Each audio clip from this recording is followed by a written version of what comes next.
Nako po mga kabayan, Madam Maharlika, hindi napigilang uminit ang ulo dahil sa hindi umano pagtulong ni Marcos Jr. sa kababayan nating nasa Saudi na natsugi na roon mga kabayan. Nako po, sobrang nakakapanlumo naman kasi alam naman natin noon sa panahon ni Tatay Digong mga kabayan ay di nakapalag yung prinsipe mismo ng Saudi. Natakot, hindi itinuloy yung pagtsugi sa ating isang kababayang nakatulan na sana. Nako po, tapos eto ngayon, walang nagawa raw ang Pangulo mga kabayan. Eto, pakinggan natin mismo si Madam Maharlika na tila tinawagan at nakausap pa niya mismo si PBBM mga kabayan. Ang dami mga issue. Ilang araw-araw. Ayan, mukhang nagtatawag siguro yung bangag. Teka, putang ina, may tumatawag sa akin. Sagutin natin. Hello, bangag. O, sabi ko sa inyo, si bangag eh. Ano? Ano sabi mo? Titigil ang nga bells ko? At ang ina ka, hindi ako titigil. Bakit mo hinayaang matsugi ang ating kababayan? Katatapos mo lang sumingot. So, hindi mo alam ginawa mo. O, ang kapal din talaga ng pagmumukha mo, ano? Ano? Magkano? Walang kabayaran.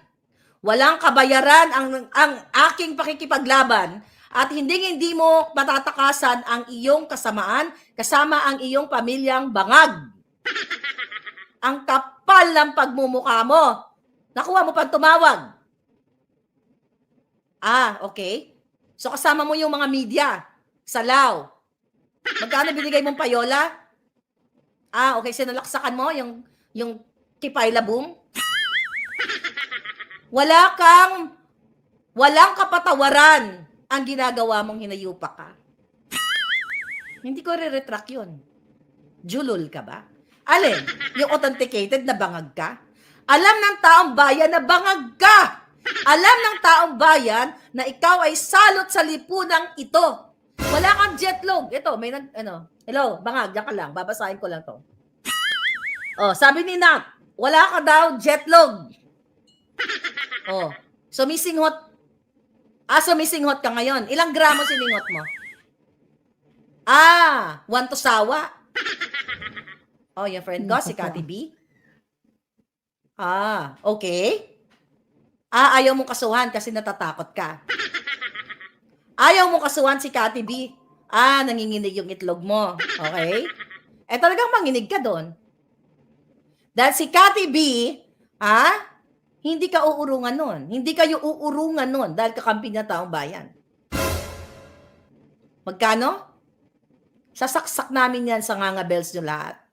Lahat ng ninakaw mo bangag sa kaba ng bayan ay ipapaluwa natin sa inyo. Okay? Ipapaluwa namin sa inyo. Teka lang. Tinatanong mo kung anong comment ng mga tao? Sabi ni Marie, tinatanong ni Marie, magkano daw ang budget mo sa pulburon? Okay. Up to sawa? Up to sawa? Kapal talaga ng mukha mo, ano? Okay. Tinatanong ni Bangag kung ano pa daw mga message nyo. Ipatuloy na. Ipatuloy ka daw. Tuloy ka ba? Hindi. Kaya, no wonder. Okay? Ang kapal din talaga ng mukha mo. Ang kapal na mukha mo na hinayaan mong mategi ang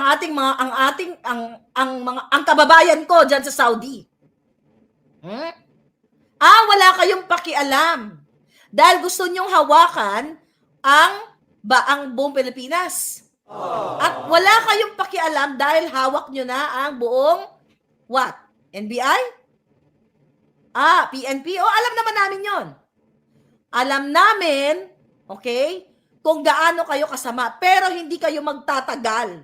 At ikaw, buwisit ka, na bangag, nagbablog ako, patawag-tawag ka pa. Tika. Patawag-tawag ka pa. Si Satanas? Hindi niya ako kayang bayaran. Dahil hindi ako tatanggap. Ano? Hindi ako tatanggap galing sa kaba ng bayan. Ipapalunok ko lahat sa inyo yan.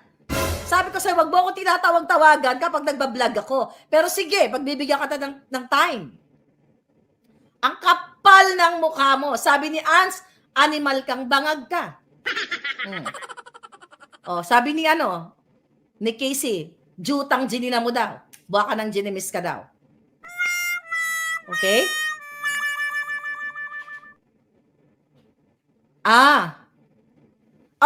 Pati Ilocos Norte, sosolohin nyo na. Nako, Ano? nako po mga kababayan. Si Amy Marcos. Natatakot ka. Baka matalo si Amy Marcos, yung kapatid mong mangga. Nako po. Ano ginagawa nyo? Pinatakbo mo sino? Nakita ko. Nag-file kayo ng candidacy. Si Cecil Araneta at saka si Matthew Marcos. Natatakot si Manang Amy mong manggagamit. Na kapag siya ay natalo, okay, babalik siya sa Ilocos at hahawakan niya ang Kapitolyo ng Ilocos. Mga Ilocano, ito, nagsasabi si Bangag na mayroon silang game plan ng kanyang kapatid. Kayo dyan, ng mga taga, ano ba yan, Lawag, San Nicolas? Ito si Bangag, may sinasabi sa akin. So takot na takot yung kapatid mo na matalo dahil sa bunganga namin. Sa bunganga ko. Okay, wala, hindi mo kami kayang bayaran. Mag-antay ka lang. Mag-antay ka lang sa gupit ng taong bayan. Yung sinuport, yung inano nyo nila Abalos na nahuli sa Alitagtag. Nasaan na yon? Yung driver na may 1.8 na nahuling pulburon. Tapos kinabukasan 1.4, yung nagbidabidahan ka. Nilunok mo na lahat ng pulburon? So naubos na yung supply na yon? Ang kapal talaga ng mukha mo, ha? Patawag-tawag ka pa para sabihin sa akin at iparinig sa taong bayan kung gaano ka walang hiya. Paway? Did I say paway? John Limcaco? Si Amy Marcos. So, alam ko naman ang plano ninyo. Meron kayong plan A, plan B, and plan C. Huwag mo na ipagmamalaki sa akin, buha ka ng ina ka. Okay. So talagang totoo nga talagang sinabi ng mga taong bayan na hindi ka ilalaglag ng kapatid mong si Amy Marcos kasi nakaplano na kayo na kapag natalo siya sa Senado, babalik siya sa Kapitolyo ng Lawag, Apaway. Saan ba yun?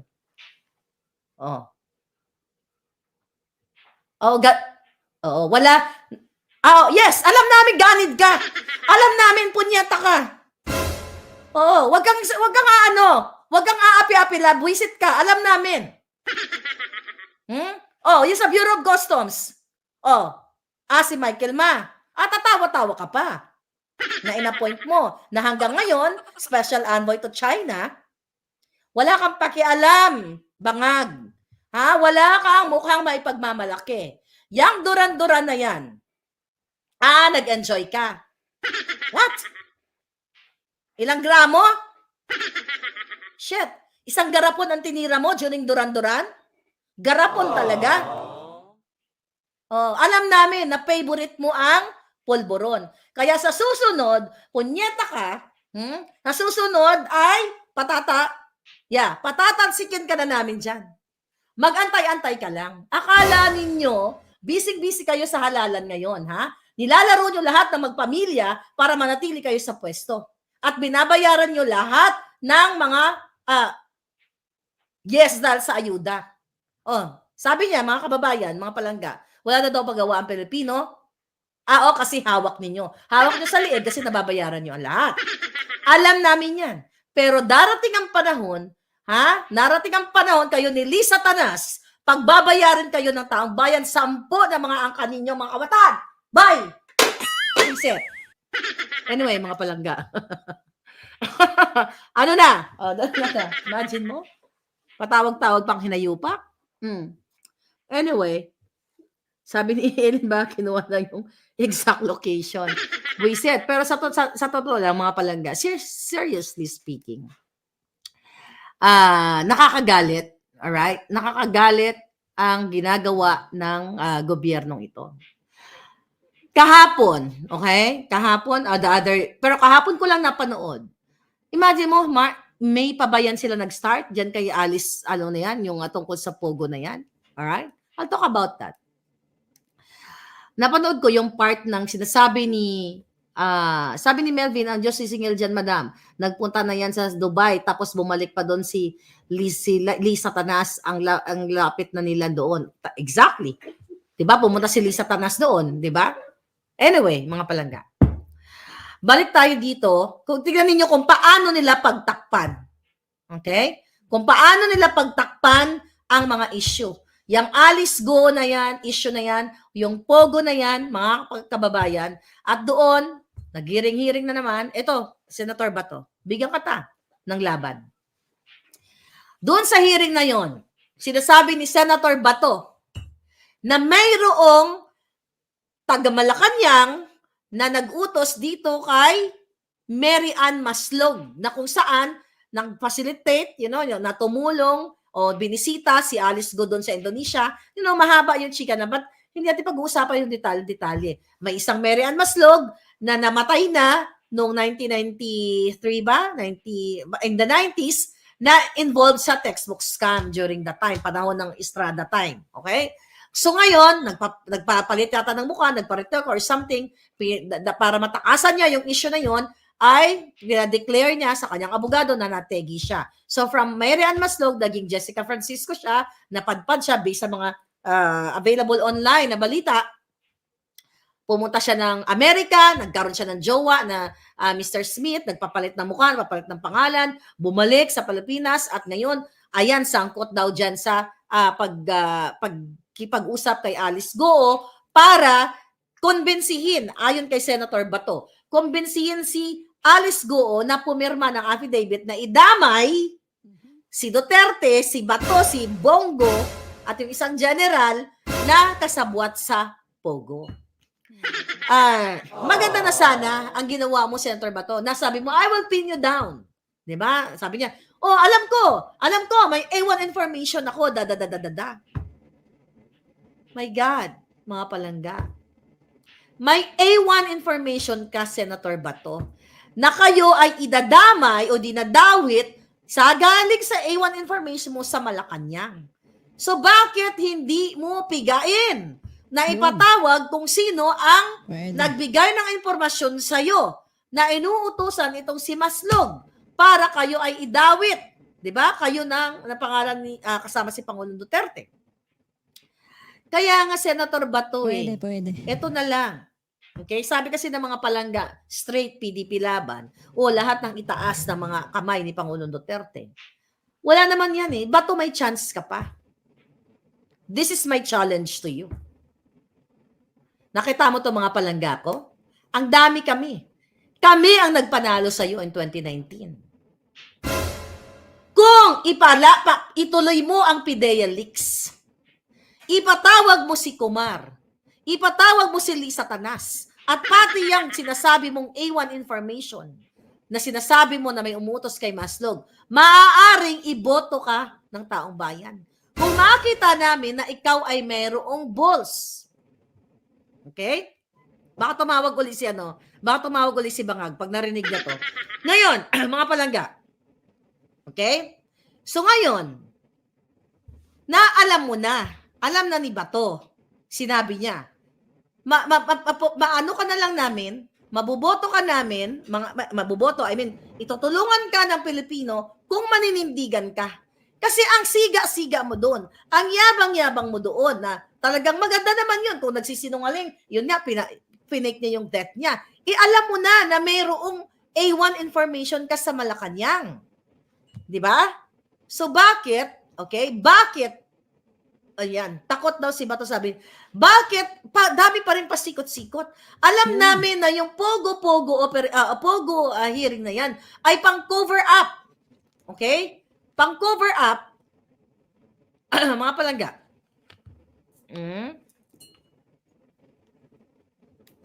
Okay. Dali. Isa pa. Okay? Ngayon, alam namin na pang-cover up lang yan sa mga tunay na nangyayari sa Pilipinas. Ayan. Baka tumawag na naman si Bangag. Pangano talaga to, Dali lang. May tumatawag na naman. Junior ah. O, Bangag, narinig mo na naman. Sabi ni Senator Bato, mayroon dyan sa Malacanang na inutusan ninyo para bayaran o kausapin si Maslog. Okay? At makipag-ugnayan sa general na si Makaspak. Makaspa. Okay? Makaspa, whatever. May kaspa sa ulo siguro yun. Okay? Okay, para papirmahin ng affidavit na si Duterte, si Bongo, si Bato at ang isang general ay idadawit ninyo sa Pogo. Sino? Bangag, sumagot ka. Sino ang inutusan ninyo? O sino ang nag-utos? Si Lisa Tanas na naman. Dahil alam namin na ang asawa mo at ikaw ay magkasabwat sa lahat ng kababuyan. Alam ko, dahil yung si Lisa, mabait yung asawa mo? Mabait? Nako po. Babait lang yan kapag wala nang hininga yan. Huwag mo ipagtatanggol yung asawa mo. Babait lang yan pag wala nang dugo. Sisipsipin ng taong bayan ng dugo niyan. Okay? Ngayon, yung sinasabi ko sa'yo, yung asawa mo ay kasabwat sa lahat. Kidnapping, smuggling. Ngayon, etong sinasabi ni Senator Bato, na may taga-Malacanang na inuutusan ninyo si Maslog at ang mga PNP General para idiin ang mga Duterte at sila. Nako. Mahina si Bato? Kaya niyang bayaran? O, sabihin ko kay Bato, oy, Senator Bato, ito, usap ko si Bangag, kaya ka daw bayaran? O, Senator Bato, challenge to sa'yo. Nako. Okay, pupush ko si Bato, huwag kang tatawa-tawa dyan. Kahit hindi kita nakikita, nararamdaman ko yung ngiwi mo, Bangag. Okay? Sabihin ko kay Bato, yan, narinig niya ako ngayon, na ipatawag yung asawa mong talipandas. Si Lisa Buton, ipatawag yan dahil yan ang laman ng CCTV doon kay Agent Morales na magpapagurgor kay Agent Morales. Kaya napakawalang hiya ninyo. Masaya daw siya. Si Kumar? Alam ko, binigyan kayo ng 20 million. Di ba? Kaya nga si Kumar ngayon, di ba? Hindi nyo na. Kaya nga putol ang cancel yung PDEA leaks hearing Pero tignan natin. Kung si Bato ay talagang maninindigan. Bato, maninindigan ka ba? Okay. So, lahat ng senador, so alam mo na nagkabayaran ng 900 million? Para itigil? Sino nagbayad? Kayo? O yung asawa mong Judas? Alam ng taong bayan na lahat ng nangyayari sa Pilipinas ay kagagawa ninyong mga salot kayo sa lipunan. Hindi mo na mariredeem ang pangalan ng pamilya mong kawatan. Ang Araneta, Marcos Romualdez, yung mga Marcos, kayo, ikaw, si Amy, pamilya mo, yung Marcos Romualdez. Dahil kayo ang maingay na kawatan. Lahat gusto ninyong hawakan, lahat gusto ninyong kamkamin, lahat gusto ninyong pahirapan ang Pilipino. Kaya alam ko, high na high ka na sa kabangagan mo. Alam namin yan. Huwag mo ipagmalaki. May concert uli? May concert ka uli? Sino? Beatles? Isukang-suka sa'yo yun, kapal na mukha mo. Huwag mong ipagmalaki. Huwag mong idadahilan sa akin, kuting. Huwag mong idadahilan sa akin, Bangag, na regalo yun ang kaibigan mo. May batas dyan na hindi pwedeng magtanggap ang kaibigan o hindi magtanggap ng regalo kahit kanino man ang isang politiko o taong gobyerno. Kaya huwag mo ipagmamalaki sa akin na kaibigan mo. Magkano, ilang project ang binigay mo sa kaibigan mo? Sinungaling ka. Bangag ka. Hindi mo alam na may batas na hindi dapat nagtatanggap ng suhol, ng bribe o gift ang mga politiko galing sa kanino mang kaibigan. Alam ng taong bayan yan. Magsama-sama kayo lahat sa impyerno. Tigilan mo na ang pagbabangag mo. Leche ka. Yun, palangga. Si Bangag, 2 beses talaga. Halakas na ganang amats. Sabi ni Junwin Kako. Ay, nako. Mga palangga, huwag ka nang tumunog baka tumunog ka pa. Ayoko na. Baka multo na lumabas dyan. Ay, nako, buisit. Baka multo na lumabas sa teleponong yan. Anyway, mga kababayan. So yun na nga po mga kababayan, sa tingin nyo, maganda pa rin po ba ang ipinakita ng administrasyong ito? Lalong-lalo na sa ating mga mahal na OFW? Magkomento lang kayo sa baba at pag-usapan natin yan, kabayan.